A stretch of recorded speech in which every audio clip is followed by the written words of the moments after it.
C'est vrai que Nalanda qui point de presse, il y a mon amboka Lambert Mende, mais Pesenga Kanala Silisa Kiangote, poète Nakoma Yikomituna, mais c'est Lambert Mende, Azali ministre, il y a information, toi Azali ministre, il y a formation, il y a opposition, pour assez donner luxe, il y a Kubanda côté, tope ko pesa enseignement. Nzokande au côté na Mozindo, Azapela moi en koko sur la bososoli makambongo Azali Koloba. Na kamwaki comment on a été ça qui point de presse pour bien pour attaquer bande quoi opposition particulièrement ba bandimi ko za ba candidat na succession à monsieur Kabila pour na ko sika bango été ba bi différence entre tribunal na parquet tempo na discours direct à loba qui parquet condamné ngai. Est-ce que moi na mboka Lambert Mende asali kisi motuna na nzinga nzinga ne mobimba po tuna soki ba bi différence wana ezali na bokeseni. Tant que vous répondre à la question directe, na oyo komi, tant que vous préparer point de presse, azu tant que vous koma, pe ko tanga biloko a komi ce qui mbebe ezali abongisi. Il ne faut pas comparer où ezali discours écrit, na ezali discours direct, pe spontané. Ce qui a comme akambela oh non non ba parquet non ba justice a condamné ngai. Mais ezali passe, mais na kamwe koyoka te ingérence. Il a kisi kaka état à se gérer na état. Ingérence, c'était mal et que la positive. Non, non. Ndeko Lambert Mende, azongi la ressource malamo, la rose naïa et bandeli, a comment était ingérence. Les alika qui kamboya état contre état, ata individu à quoi s'ingérer. Na pesanda ki samuke, tango yozo le kananzela, okuti bana mibali bazali ko bunda moko lobi moninga ibimbongo na ye. Ba invité yote, au mikoti na likambwana, tite ingéré, mais cette ingérence, elle est positive pour rétablir la paix entre les deux jeunes. Okoki même ko zo mosolo moninga bungisa ki opesi yango.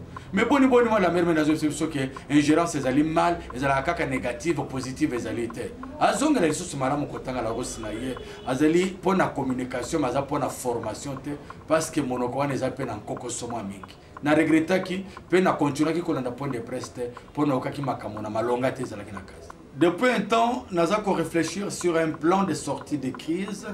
On peut être polémique entre processus électoral et dialogue. Le processus électoral face au dialogue. Dialogue a empiété le processus électoral. Et on appelle ça qui schéma depuis un temps.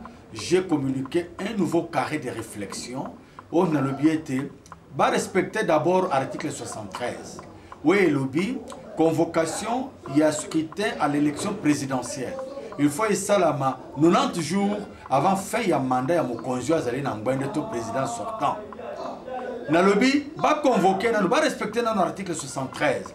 Va convoquer nous scrutin à l'élection présidentielle 90 jours avant, c'est-à-dire d'ici le 19 septembre. Il y a un bon avis sur un dialogue.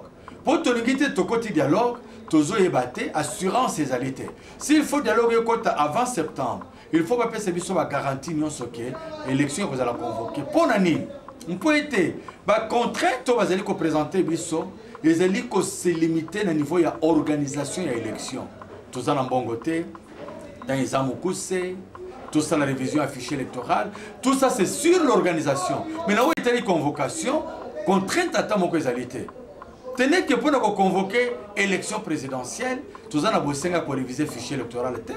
Tout ça, nous avons répartir nos kits dans le territoire.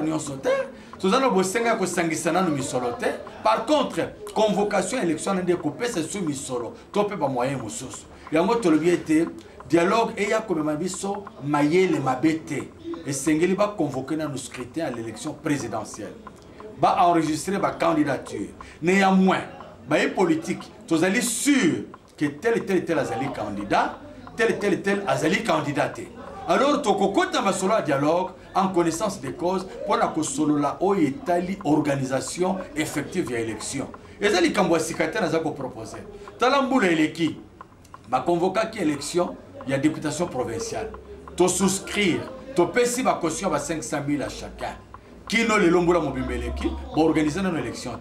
Mpela moko ba ko convoquer élection présidentielle, toyeba nani aza candidat na aza candidat te comme ça ekopesa mwa kimia na makanisi bato bazoloba ete Kabila aza na posta ya 3e mandat alors ekozala clair kaza ne candidat te baoyo ba candidat babeti masona ba politique soki tomoni que c'est impossible d'organiser élection na novembre 2016 mais néanmoins ba candidat baza koni tokoki ko solola to s'organiser après 2 mois après 6 mois to après une année kati na compromis mais oya kokende mbutu risque ezali nini tango toko solola mais c'est Kabila zona no glissement élection que vous allez organiser tu comme pas attendre un mois pour ami à celle qui peut surprise à tirer libaya tu comme qu'on regretter tant auto perdre dans la katia dialogue parce que na réflexion absolument le boy Kabila candidat pas de dialogue Kabila non candidat oui au dialogue convocation élection présidentielle OK ton côté dialogue pour tout solo là date ya organisation élection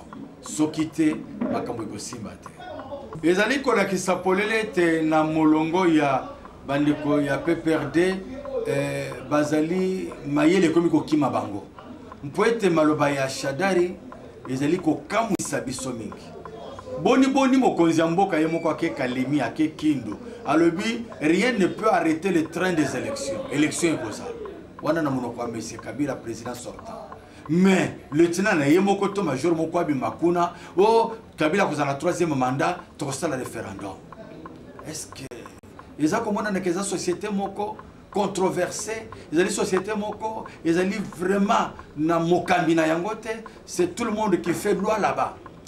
Shadari azali ko mérité azala arrêter. Parce que primo abimi na plan, il y a parti na bango topé il y a plateforme na bango majorité présidentielle, où bango bazo le bela élection. Mais c'est Kabila a autorisé ba somba ba commander ba quitter consort. A autorisé, à signer, mais il y a Azali comme pour la 3e mandat écosal. Ce monsieur-là, Azali comme mérité à sa sanction d'abord, et pas Yaba Kambina y a PPRD, sinon ils sont complices dans Malobo et Alobi, et ensuite il peut même être poursuivi parce qu'Azali comme proposé plan, non pas de sortie de crise, je vais toujours proposer en gros, mais plan. Ce monsieur Shadari peut même être poursuivi parce qu'Azali comme proposé plan moko, où le peuple a Sengate.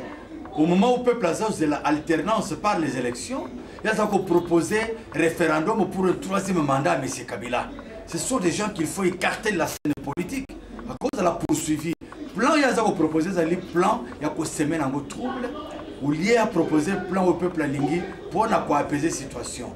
C'est regrettable avec de telles têtes dans la majorité présidentielle. Et on a dit que Bazal a candidat à l'élection, il a dit que c'est une élection.